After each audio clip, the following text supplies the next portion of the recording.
Ako si John Rasamanzano and I'm here to teach you guys how to do the banana dance. Wow, so traditional to na ginagawa sa school namin dati, pero I tell you, this is my talent. Magturo ng weird na sayaw. So, here we go. First, what banana dance?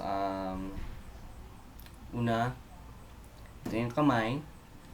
Tataas niyo po ng gano'n. Gets? Tapos, dapat with feelings. So, ito dapat yun. So, banana, banana, banana. Yun. Step 1. Tapos, step 2. Tapos na tayo sa intro. Tayong, ano bang gagawin sa banana bago mo kakain ng banana, di ba? So, kailangan mong balatan, syempre. So, banana, banana, banana. Sorry. Gawin mo ay peel, banana. Peel, peel, banana. Peel, banana. Peel, peel, banana. Sunod, peel, banana. Peel, peel, banana. Peel, banana. Peel, peel, banana. Okay. So, yun ang step 2. Sunod, step 3. So, nabalatan na natin ang banana.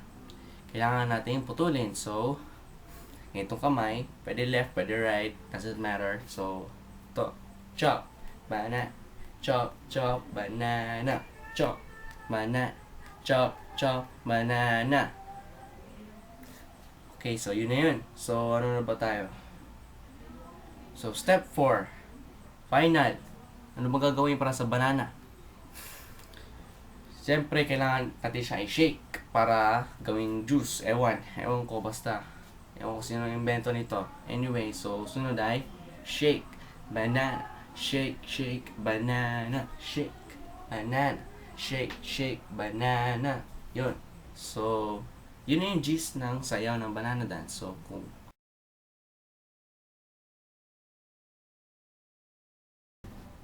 peel, banana, peel, peel, banana, peel, banana, peel, peel, banana, chop, banana, chop, chop, banana, chop, banana, chop, chop, banana, shake, banana, shake, shake, banana, shake, banana, shake, shake, banana.